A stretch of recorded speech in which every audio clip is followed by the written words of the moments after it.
The first crack in my marriage appeared on an ordinary Tuesday night. I wasn't looking for it. I wasn't suspicious. I wasn't even curious. But when her phone lit up on the kitchen counter, face up, with a message that read, "Can't wait to see you tonight," I froze. My hands, still dripping from the dishes, trembled as though my body already knew the truth my mind refused to admit. My wife, Claire, the woman I'd shared 12 years with, the mother of our daughter, was supposed to be at a friend's book club. I dried my hands, picked up the phone, and read.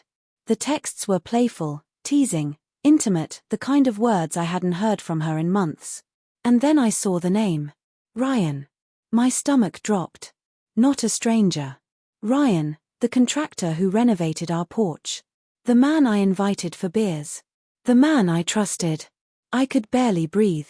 Moments later, Claire walked in, humming until her eyes landed on the phone in my hand. For an instant, panic flickered across her face before she tried to mask it. "Why?" I whispered, my voice cracking, pitiful even to myself. She froze. "James, please, not now." Her silence was all the answer I needed. That night was torture. She admitted they'd been talking for months. She claimed he made her feel alive again. Each word cut deeper. The final blow came when she confessed she was planning to meet him at a hotel that very night. She insisted she hadn't decided if she'd go through with it, as though the thought itself wasn't already betrayal. I sat on the edge of our bed while she packed an overnight bag, pretending it was just for space. Down the hall, our daughter slept, unaware her mother was choosing someone else. When the zipper closed, I looked at her with hollow eyes. "So that's it. After everything we built, you'll throw it away for him?" Her jaw shook. "James, I don't know what I'm doing. I need to figure out what I want." I let her go, but not without words she'd never forget. "Claire, if you walk out that door tonight, you're not just spending the night with him, you're burning down everything we are. And once you do, there's no going back." She hesitated, tears streaming, and then left. The hours after were unbearable. I sat in the dark, replaying our life, our first kiss in the rain, the birth of our daughter, Sunday pancakes, vacations we saved years for. All poisoned. At dawn, the door creaked open. She slipped inside, disheveled, guilt carved across her face. "Did you?" My voice was raw. She dropped the bag and shook her head. "No. I couldn't. I went to the hotel, saw him waiting, and I heard your voice in my head. I saw our daughter's face. I turned back." She collapsed, sobbing. But apologies are like ashes after fire, they can't rebuild what's already burned. The weeks that followed were a war zone.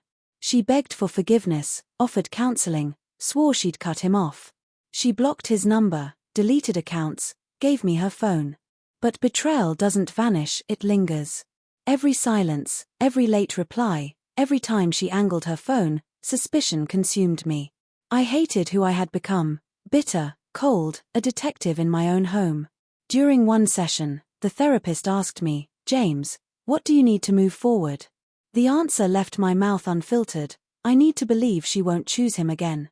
Claire sobbed. "I won't, James. I swear."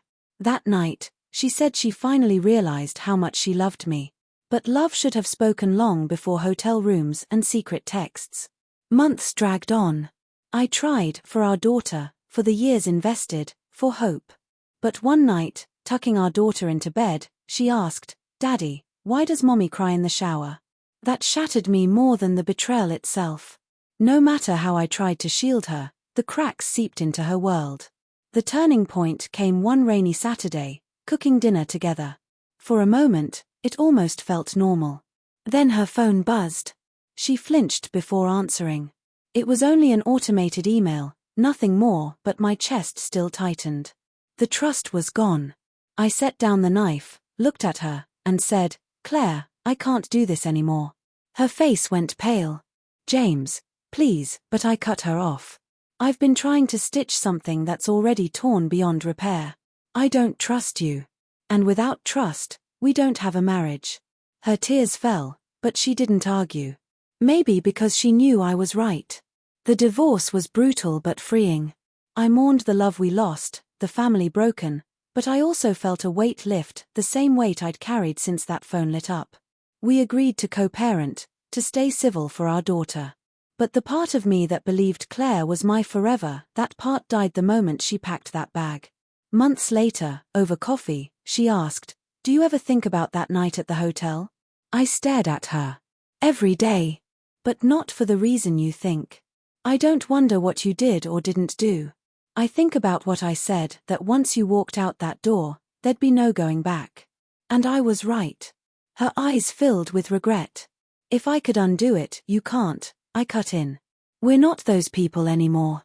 You made your choice. And I made mine." She fell silent. For the first time, I didn't see my wife, or even my betrayer, I just saw a broken soul who'd lost her way. It's been 2 years now. I live in a smaller, quieter house. My daughter's laughter fills the rooms on weekends. The ghost of betrayal lingers, but I've learned to live with it. To accept that some wounds don't heal, they become part of you. People ask if I regret staying after I knew.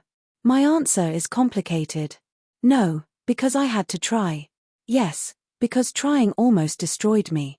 But in the end, the words I spoke that night weren't just for her, they were for me. A reminder that love is precious, but self-respect is priceless. And sometimes, the bravest thing a broken heart can do is walk away.